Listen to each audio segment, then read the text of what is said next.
Welcome to today's video. In today's video, we are doing a complete editing tutorial, a step-by-step guide, taking a photo from this and turning it into this. And so I'm going to walk you through the behind the scenes of the preset and basically show you how to create a workflow that is directly transferable to however you want to edit your photos, while also of course showing you this grade specifically. So you'll be able to incorporate what we do in this video into any style of editing in Lightroom Classic. With that, let's jump on into it. If you are new to the channel, my name is Brock Wonder. I am a street and travel photographer based in Toronto, and on this channel, we talk about how to live a more creative and impactful life. Now, today's video is a tutorial, something that I don't really do all too much, but I wanted to kick things off and really show you my process to editing photos, specifically in a filmic style. Now, I have a few different looks that I'll generally share across my Instagram feed and in the photos that I edited in recent POVs that I've shared on YouTube. So this is a little window into how I go about creating those looks and really providing you more so with a system to be able to get similar results with your own photos. I am getting a lot of DMs recently asking for a preset pack or if I sell presets, and I've generally not been a fan of selling preset packs, mostly because every time I bought a preset pack in the past, I've been very disappointed with the presets, and it's because the presets themselves are not necessarily directly transferable to everybody's photos. That said, I am working very diligently to create a preset pack that is a step-by-step guide to essentially allowing you to be able to create similar looks that I do. And it's not necessarily a one-click edit type scenario, but it's really deconstructing what a preset is and allowing you to pick and choose the components that match the conditions that you are shooting your photos in to be able to give you a similar result. And you can be able to take the principles in today's video and apply it to your own photos. So let's jump on into Lightroom Classic and get this tutorial started. So hopping on into Lightroom Classic, as you can see, this is our main photo, and really it's a big difference compared to what the first photo actually looked like or what the finished product looks like. As you can see, this is the finished product, and now this is the original. And also to my left, you'll see the preset pack that I'm working on, and this one is actually going to be Toronto on film. Even though this was shot in Montreal, this is a preset that I've been developing for a while now, so I'm very excited to be able to share that with you. Now, step one to editing any photo is to actually get the crop correct. And why is because the crop controls the storyline or the mood / atmosphere of a photo. If you get that wrong, the color grading that you do for that photo will look incorrect for that look. So you need to make sure that you get that established to be able to edit most accurately to what the storyline is and what you visualize in the moment.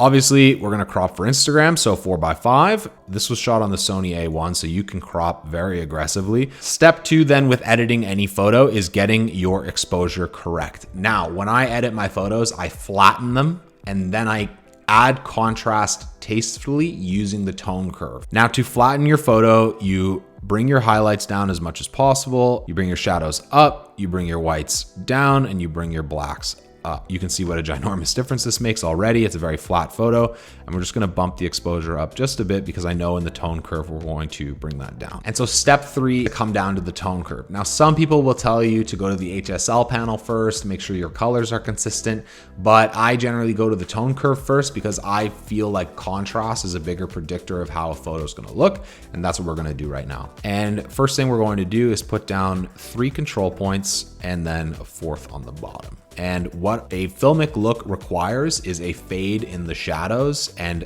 off whites in the highlights.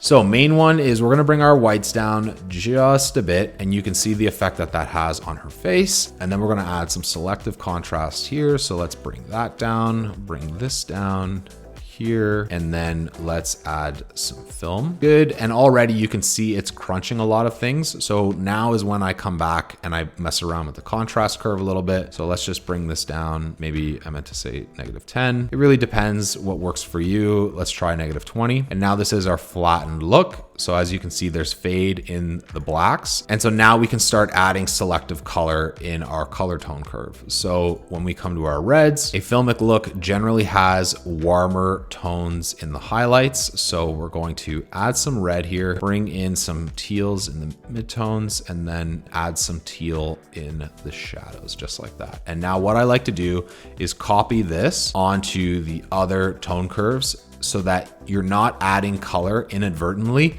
into other elements of your highlights and shadows. You have the same look applied and then can selectively add and detract from there. And that's really how you're gonna create that filmic look. I generally mess around with the colors in the blue and yellow tone curve and then fix it in the shadows. What we're gonna do is add a little bit more blue to the highlights and then add a little bit more warmth to the shadows. And you can see what that's done. That's a really nice effect. And then I generally will add a little bit more blue as well into the midtones. Let's just bring this back up a bit more. And so once we're done with the tone curve, step 3 is to dial in the colors with the HSL panel. And really the HSL panel is actually photo specific. And so what I do in this photo will be actually probably a little bit different for what you want to do in your own. But we are going to bring our hue up to about a +8. And why is because I want to get rid of that pink as much as possible and make it a little bit more closer to orange or red. We're going to leave our oranges as natural as possible because they're actually quite accurate and I like the way her skin looks, but she's looking a little bit yellow. So we're going to bring the yellows closer to orange, maybe somewhere here. The greens themselves are looking pretty good. So we can just move that here and just keep everything as accurate as possible in the greens because there aren't a lot of them in this photo. The aquas obviously are integrated into the green and I'll generally try to blend the two. So let's just move this here. And I'm really just looking at the character of the paper more so than anything else. The blues, let's just move a little bit closer to aqua so that we get a more cohesive look throughout the photo. And then purple, we just want to make sure that our purples move closer to blue to keep them blended. And the pink is smoothed out because her shirt is very loud and, in my opinion, distracting. Saturation then, we can bring things down a bit to basically cool off what's going on with this sweater. Our oranges are very much sticking out, so we want to desaturate that. Again, part of the film look is maybe not the most vibrant colors in the world for urban photography. Of course, there are film looks that do the opposite of that, but that's not this vibe that we're going for. Paying attention to our yellows, I'm looking at her face and the amount of smoothness going on here. So if we pull back or we put forward, we obviously want a nice fall off of color in the highlights. And then our greens, we're just going to look at, maybe make them a bit more muted so the paper's not so loud. Aquas aren't so distracting, but again, we'll just mute that because that's part of the look. Blues, I want less focus on the guy in the sweater, so bring those down. Same with the purples and obviously the pinks. And now as you can see, if we turn this off and turn it on, like, big difference in terms of establishing the atmosphere of the photo. In the luminance panel then, it's again smoothing out skin. So we see him in the back a little bit too dark. So we're gonna bring this up just a bit. Same with our oranges right there. Bring down the yellows, maybe add a bit more color, see where our greens end up, and dial in the blues. And I'm very happy with that overall. Yeah, that's looking really great. Might just see what happens with the oranges and the skin tones here, but obviously her lips, we can do some selective color grading on and figure that one out. All right, so the next step now is I actually come down to the calibration panel before I go to the color grading panel. Once we are in the calibration panel, we are going to set our reds in a way that blends everything a little bit nicer together. Generally, I'll tilt towards the oranges ever so subtly, bring down the saturation.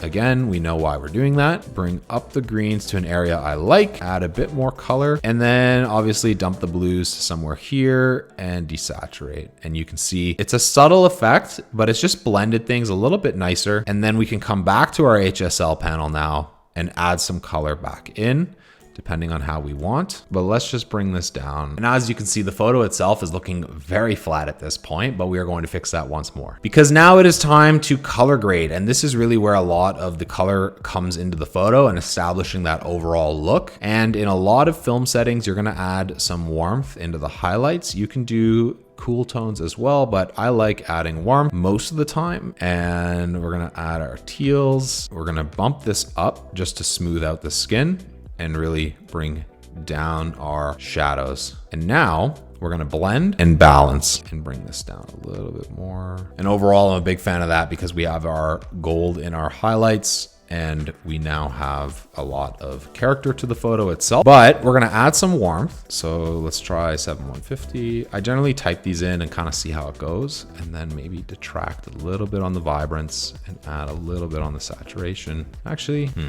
Let's try 10. And what this is gonna do is adding vibrance almost adds color to your midtones, whereas saturation moves everything else out. So you're detracting color from the whole image and then adding saturation in the midtones, which in this case is her skin. So if we pull this back, you can see it just adds that little touch of color. Come back to our saturation, add a bit more orange, just like that. And now come over to our main curve. And then we can see that there's still a little bit more fade that we probably don't want. So we're just gonna bring this down just a bit. And you can see now without the tone curve and with the tone curve, how much more contrast gets added to the photo itself. I'm going to now add a select subject feature to the photo itself and brush out everything that is not her. And this way we'll now be able to selectively add and detract color from her skin tones and make them a little bit more accurate. And all we're gonna do is bring this back and oh my goodness. So yeah, you can see what a difference that's made now. Obviously she's a lot more accurate and like brings out that mood. And now we need to fix how red this man is in the back. So we're just gonna go here and we're going to reduce our saturation. So the final step then with any photo that you're editing is to add in your local adjustments. And for that, we're going to use our filters. So the biggest thing that makes a photo come to life, in my opinion, is once you start adding filters in. So I generally like to add a vignette around my subjects, and that's doing a pretty good job on its own. I think we need to add one more just in the back. And you can see sometimes when you do that, it might look a little bit more washed out. So we're gonna add back some saturation, maybe bring this to a -5. We're gonna brighten up the image just a bit to about here. And we're going to add a radial gradient to her face, add a little bit more contrast to that, add a second radial gradient here, down some of the saturation, and then come in and we're now going to add some red just to make sure we fix the tone in the lips. And we're gonna add one more linear gradient just to remove any distractions from the bottom of the image. The only thing left, I would say, is to maybe fix up some of the way the whites are being washed in her face. And to do that, we need to just lower those slightly, add some more contrast, and then add a radial gradient to her eyes so they're not so dark. And overall, I'd say we're looking pretty good now. And as the final step, we now need to add in our sharpening. We see the ISO is shot at 640. So if we come in, we can see some of the noise that's in the image, and we're just gonna knock that out ever so slightly, maybe up our sharpening just a bit more, keep the mask around the main edges of the photo, and just avoiding any blending issues. So as you can see, this is the final product of the image, and the original of the image looks something like this. And that is gonna wrap up today's video. If you did find this video useful to you, please let me know down in the comments below, or if you have any questions unanswered, also feel free to comment down below or send me a DM on Instagram. Obviously, this is just one way that you can go about editing a photo. So if it is something you wanna see more of in the future, please comment down below and I can show you more of my process. Overall though, I think this shows a pretty good idea on what you need to be thinking about while you're editing your photos, and it's definitely transferable to any type of look that you want to do for yourself. So with that, I'm gonna wrap today's video here and say I will see you in the next one. Thanks for watching.